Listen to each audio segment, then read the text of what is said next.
Hi there, good morning and welcome to the Welsh Hotel. I hope you're all doing well.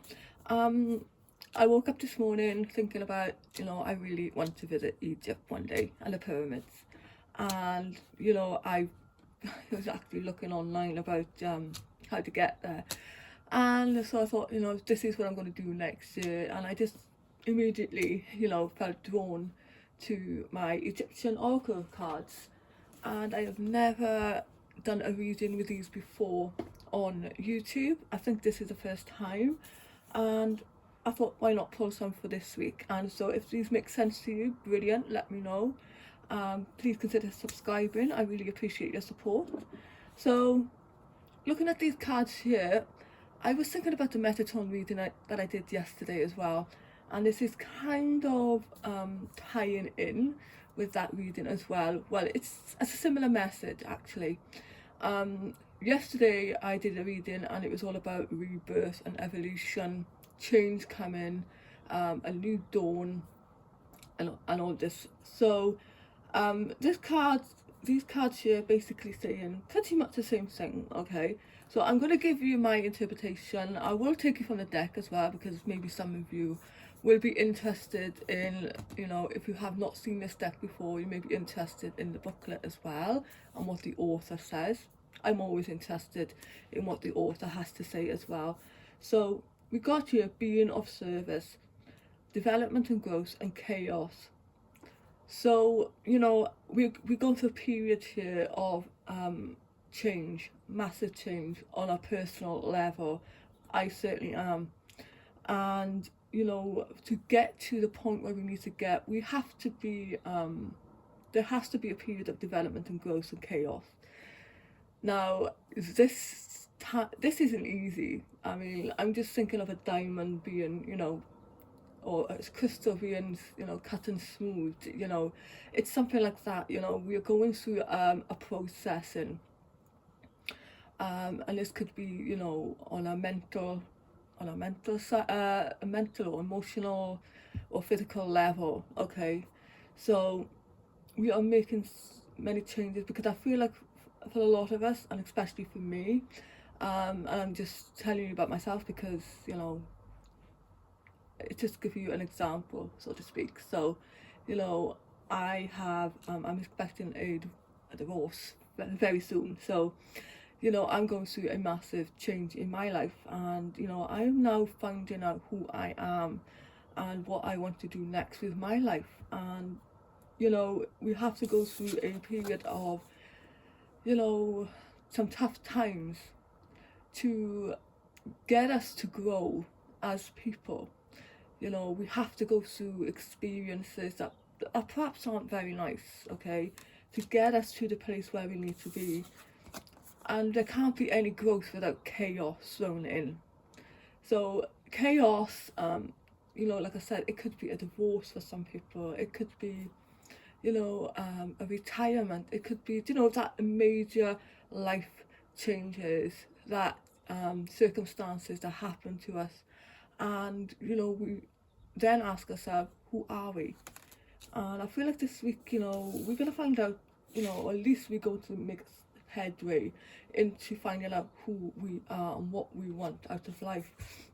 Being of service here, for some of you, you could be in an industry where you are of being of service, or perhaps you have been called to be of service in some manner.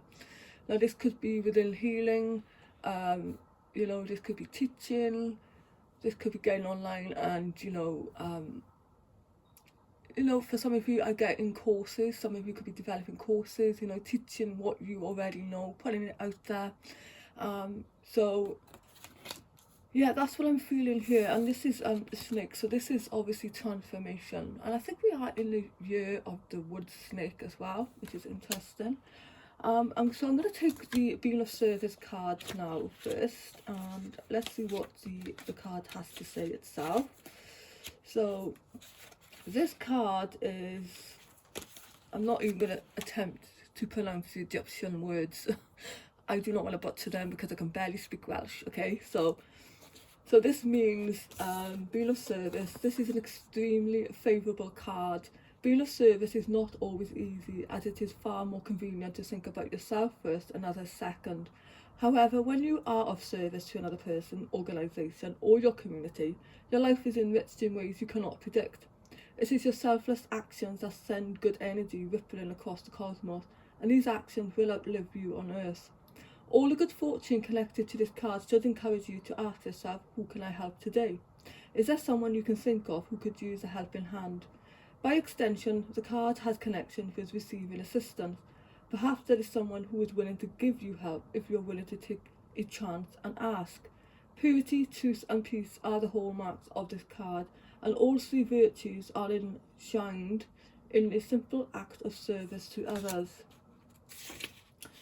So the second card here, development and growth. This is saying development and growth. Imagine the darkness of the womb while a fetus,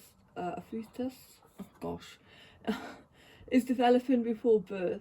This tiny speck starts as almost nothing, but slowly from over time it grows into a baby full of life and potential. Kenmet represents the period of darkness that is necessary before change can occur. It will almost always be positive change, even if the present situation is not exactly ideal. The parallels found in the meaning of this card with its history are evident. A period of gestation, of waiting for change to occur, can be painful and unpleasant, but it is absolutely necessary. If you don't grow, you won't be ready to handle the changes coming your way. And yeah, and let's take the chaos card as well then. So chaos is a powerful force that can twist and turn through your life. It can be controlled and turned to your service. The most chaotic moments in your life are when things seem to be out of your control, when the entire world appears to be turning against you. However, an important characteristic of chaos is that it is a slithering snake that is constantly moving. This movement reminds you that your present conditions are not permanent and change is always just around the corner. After wrapping you in its coils, the snake of chaos will be defeated by truth and slither away.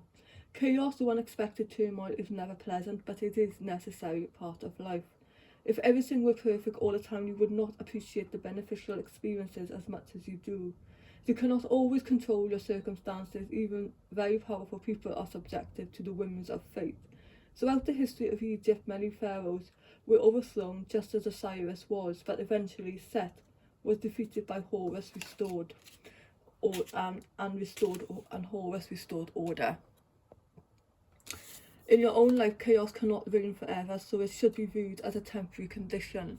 So I feel like whatever is going on this week, and excuse my cat said, her name is Cleopatra as well. So remember that, you know, whatever challenges are coming your way, we are going to grow from this and get out of it the other end in a much better state than we came in. So your tea leaf card, a partner of the ways, either in romance or business. Okay, that for some. Something about March here. Discord among friends or family. Now these situations, they could be the situations you are dealing with this week, okay? And these are the situations that could bring in change, much needed. Pay attention to your health. I have the flu, so, you know. Just for some, okay? Romance is in the air. Love. Now, these could be good changes as well. It doesn't have to be destructive changes. Pleasure with a close friend. Situations in a balance that require careful handling. Family wishes coming true. Dissatisfaction with life, and I feel like these are what these cards are saying, and this is what is bringing in the chaos and the change and the growth that's going to come out of it. So I hope you enjoyed this little reading, and excuse my cold here as well.